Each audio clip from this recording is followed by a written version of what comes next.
If I had 5 minutes in your town with the leaders of the schools, of the Chamber of Commerce, of business leaders, of anyone who wanted to make a difference in your community, I would open with chapter 38 of my book.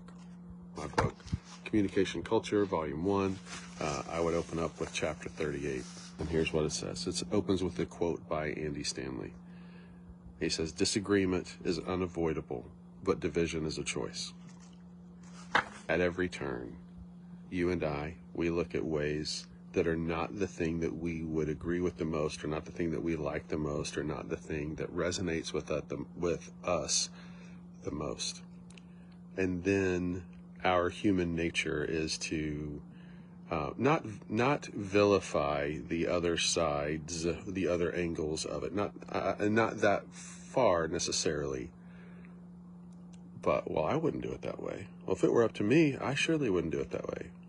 Yesterday, I watched some football from my chair and my couch, and I thought that several times. Man, on 3rd and 1, if I was this, I certainly wouldn't do that.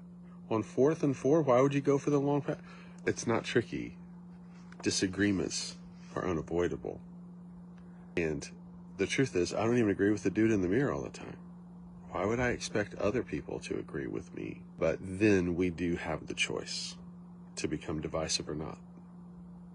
And so I'd like to put some handles on some hope on how to handle that conversation. When someone brings something to you that you disagree with, or they're trying to throw gas on the fire of, can you believe that he said, or can you believe that she did, or whatever that mess is. It's not a lot different for you and I as adults as it was in middle school when someone comes to you and you know that if someone will say something bad to you about someone else, they're likely to say something bad about you to someone else. That's not tricky.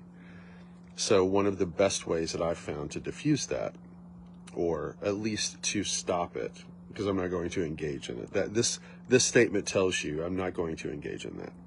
You can just say, well, that hasn't been my experience.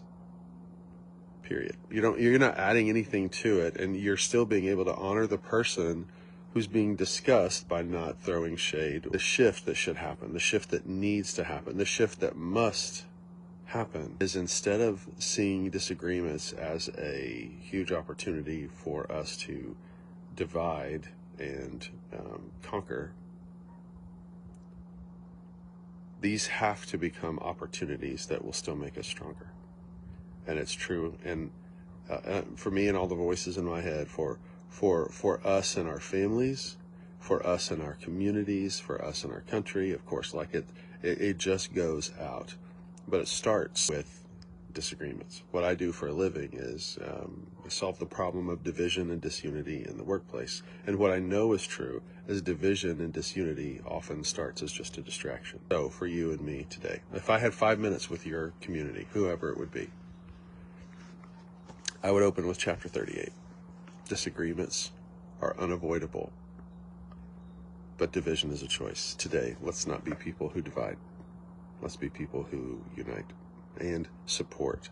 And when we say that hasn't been my experience, we really are not dividing. We're choosing to not be divisive. That's been helpful for me. I hope that's helpful for you.